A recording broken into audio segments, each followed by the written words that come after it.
नमस्कार, मैं प्रवीण गौतम। दोस्तों, पूर्व प्रधानमंत्री अटल बिहारी वाजपेयी ने कहा था कि छोटे मन से कोई बड़ा नहीं होता और टूटे मन से कोई खड़ा नहीं होता। लेकिन शायद वाजपेयी जी की लाइन मोदी सरकार के लिए कोई मायने नहीं रखती और पुतिन के सम्मान में जो भोज मोदी सरकार ने रखा उसमें भारत की संसदीय परंपरा का अपमान किया गया है। मैं ये नहीं कहूंगा कि राहुल गांधी का अपमान किया है, उनको बेइज्जत किया है या मल्लिकार्जुन खड़गे को बेइज्जत किया है।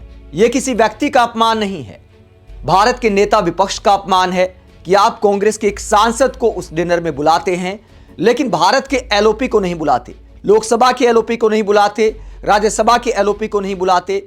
यानी विपक्ष मोदी सरकार के लिए कोई मायने नहीं रखता और उसके बाद कैसे मजाक उड़ाया जा रहा है भारत के एलओपी का। ठीक है, आप उनकी विचारधारा से इत्तेफाक नहीं रखते लेकिन उनके पास एक संवैधानिक पद है। अगर फिर भी यह मान लिया जाए कि चलो सरकार को अपने ही लोगों को बुलाना था तो कांग्रेस से शशि थरूर को आखिरकार क्यों बुलाया? राहुल गांधी को नीचा दिखाने के लिए, मल्लिकार्जुन खड़गे को नीचा दिखाने के लिए?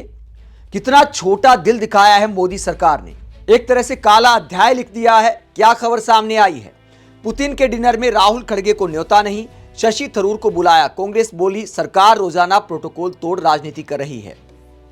75 हस्तियों को कुल मिलाकर इस भोज में बुलाया गया। कांग्रेस का कहना है कि इसमें लोकसभा में नेता प्रतिपक्ष राहुल गांधी और पार्टी अध्यक्ष मल्लिकार्जुन खड़गे को निमंत्रण नहीं दिया गया है, वहीं कांग्रेस के ही सांसद शशि थरूर को बुलाया गया है। अब शशि थरूर को बुलाने पर क्या कहते हैं पवन खेड़ा?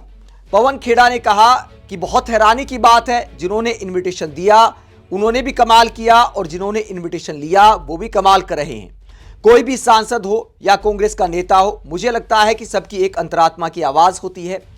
जब मेरे नेताओं को नहीं बुलाया जा रहा और मुझे बुलाया जा रहा है तो हर किसी को समझना चाहिए कि क्या खेल हो रहा है और कौन खेल रहा है। हमें उस खेल का हिस्सा नहीं बनना चाहिए। हर किसी की अपनी अपनी अंतरात्मा होती है।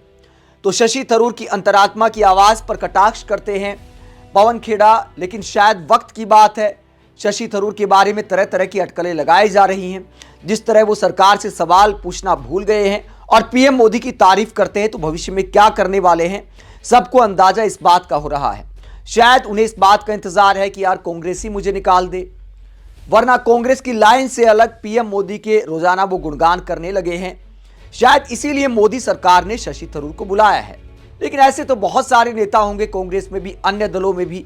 लेकिन सवाल ये उठता है कि क्या सरकार को ऐसा करना चाहिए? नेता विपक्ष एक संवैधानिक पद है। रूस के राष्ट्रपति आए हैं तो उनके सम्मान में अगर डिनर रखा गया है, अगर विपक्षी दलों से एक भी नेता को बुलाया जाता है तो सबसे पहला नंबर आता है राहुल गांधी और मल्लिकार्जुन खड़गे का। राहुल गांधी लोकसभा में नेता विपक्ष हैं और मल्लिकार्जुन खड़गे राज्यसभा में नेता विपक्ष हैं। लेकिन क्या बुलाया गया, नहीं बुलाया गया? कांग्रेस ने पूरी पिक्चर क्लियर कर दी। जयराम रमेश ने क्या कहा? जयराम रमेश ने कहा कि राष्ट्रपति पुतिन के सम्मान में आज रात का जो डिनर है उसके बारे में बहुत सारी अटकलें लगाई जा रही हैं कि क्या लोकसभा के नेता विपक्ष और राज्यसभा के नेता विपक्ष को बुलाया गया है या नहीं बुलाया गया। आगे वो जानकारी देते हैं कि दोनों एलओपी को इनवाइट नहीं किया गया है, साफ लिख दिया जयराम रमेश ने। यानी कांग्रेस ने पिक्चर क्लियर कर दी कि दोनों एलओपी को नहीं बुलाया गया है।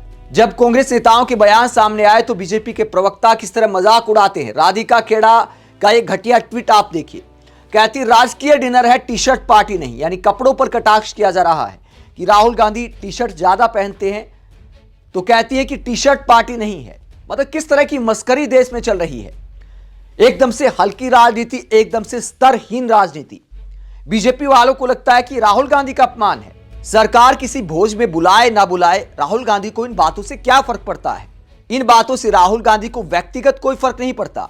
अंबानी की शादी में भी राहुल गांधी को बुलाया गया था लेकिन नहीं गए। लेकिन यह एक सरकारी कार्यक्रम है, यहां पर भारत के एलओपी को बुलाया जाना चाहिए था, राहुल गांधी को भी बुलाना चाहिए था, मल्लिकार्जुन खड़गे को भी बुलाया जाना चाहिए था।